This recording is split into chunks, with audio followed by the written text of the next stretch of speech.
Oh, that time I saw a bunch of gnomes when I was working the haunted house in Sanger? Yeah, I'll tell you about it. Working at an extremely popular haunted house attraction in Sanger, California. I actually ended up working there for about 17 years. My jobs varied. I did a lot of different things. Yes, I did acting, but as I progressed through the seasons, I also did a lot of maintenance of characters, meaning I would go check on the actors, see if they need anything, apply essential oils on them, and just kind of basically help them, almost kind of being like a haunt mom. About mid-season, so we were really busy. We were packed, and I was doing so many laps. I was getting in like 10,000 steps a night. It was crazy. And I went to go check on some people that were pretty deep in the hayride, and I wanted to ask if they needed any essential oils, or they needed a break, they needed anything at all.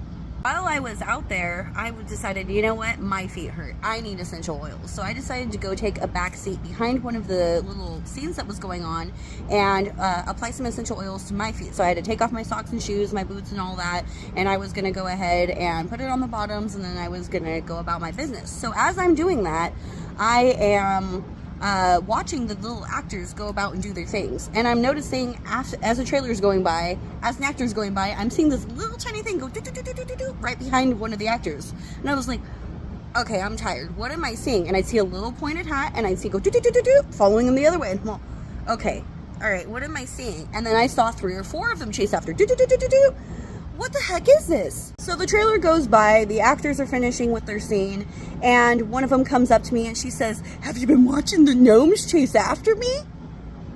Girl, what do you mean, have I been watching the gnomes chase after you? First of all, yes. Yes, I have been. Second of all, are you telling me I am not just super tired and sleep deprived, that these things are actually there? She ends up telling me that they have been chasing her around all night, and that at first they were popping out of the bushes and watching them and kind of laughing when they would see people get scared, like they were enjoying it.